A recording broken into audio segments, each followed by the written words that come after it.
Did you in see New York. Trip? Oh my god. Trip? When? In the fog machine. Oh, you know what? Maybe it was so foggy no one saw it. I didn't see it at all.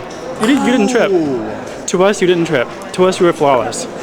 Oh, great! Thank God, because yeah. No, flawless. Because it was my great. I mean, I've never had a moment in a fog machine before, and I was really looking forward. Did you really trip? I fucking tripped. Like to the ground, like a face plant? No. I stumbled. Okay. And I should have known. I watched rehearsal like 3 times, and there's like a fog machine contraption, right? And I tripped on it. Well, we didn't see it. I know, it was in the fog. But that reminds me of what Ray Kawakubo said once to a question. The question was, what's funny to you? And she said, people falling. I've heard other people say that too. It's just kind of, human nature to laugh at that. But we didn't see it, so we couldn't laugh. I don't think I would admit to that so readily. I think I'd find something else to laugh at. So it's been a while since you introduced me to your fog machine at the store. Oh, yeah! Yeah, remember we laughed about the crack aspect of the fog machine? And then here it is again, fog, crack. Yeah, well, I like to take a concept and run it to the ground. Literally. And how does fog play into the concept? Well, this season, I was thinking, what can somebody do if they want to be avant-garde anymore? And it's purity. I mean, you can pile stuff on, and you can decorate, and you can create architectural wonders. But the bravest thing probably is to strip things away. I'm not saying that I'm certainly not saying that I did that completely successfully, but I think it was a good attempt. I'm pretty pleased with it. But what I was thinking about when it started coming out, and I don't really analyze things too much or else it'll never work. But there were priestesses coming out of this collection. It was looking like priestesses. And I was thinking, well, priestesses of what? What am I trying to express? And I actually woke up in the middle of the night one night, and I thought, longing.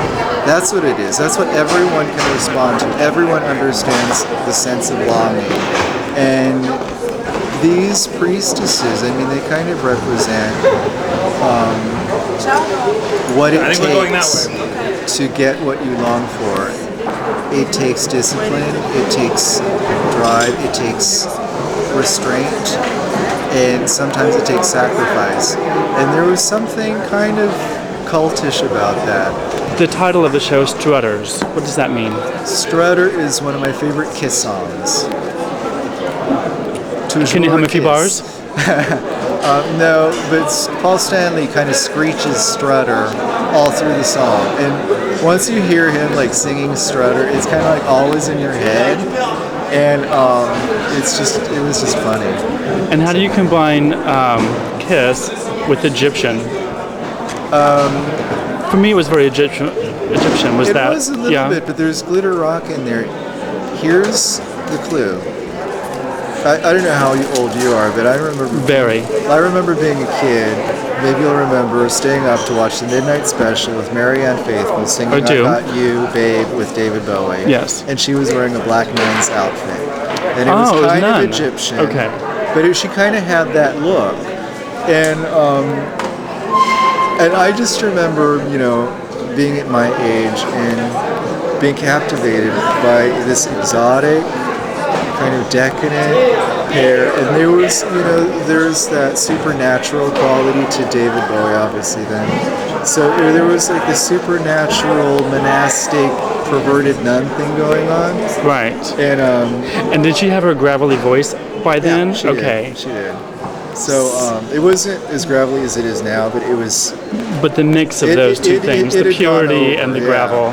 Yeah, and also there's the Madame Grès. There's this wonderful old Vogue photo shoot by Abaddon, I guess, of Madame Grès draping a gazar hood onto Barbra Streisand, and it's a really beautiful image, and you never see it anymore. There must be some rights problem, because even in Madame Grès biographies, you never see that picture. And it's a really beautiful series. Wow. And it was, it was Barbra Streisand in the 70s with the nose and the Egyptian eyeliner. Yeah. So, and I always liked Madame Grès. I always liked her vibe, how she was, she was kind of an outsider, and she was kind of extreme, and she was kind of eccentric, and a lot of her things were very austere and monastic, but she had a blue Jaguar with mink upholstery. Yeah. Yeah, I love that stuff. Oh, and the ankle skirts. Can we have a moment for that? Love the ankle skirts. Very Leigh Bowery, aren't they? Yeah. I was thinking I could dust my floors with those. Yeah. Some girls just don't like to show their toes. Well, if those girls have toes like mine, they really wouldn't want to show them. Yeah. Oh, and I can't. I wear sandals either. No, I'm not a fan of sandals. But those were amazing. I love And those. sandals in the city? No. My vote is no. Let's have lots of fog to cover that up. Fog. Well, thank you, Rick. It's okay, I know. Anyway, thank you, Rick. Okay, thank you.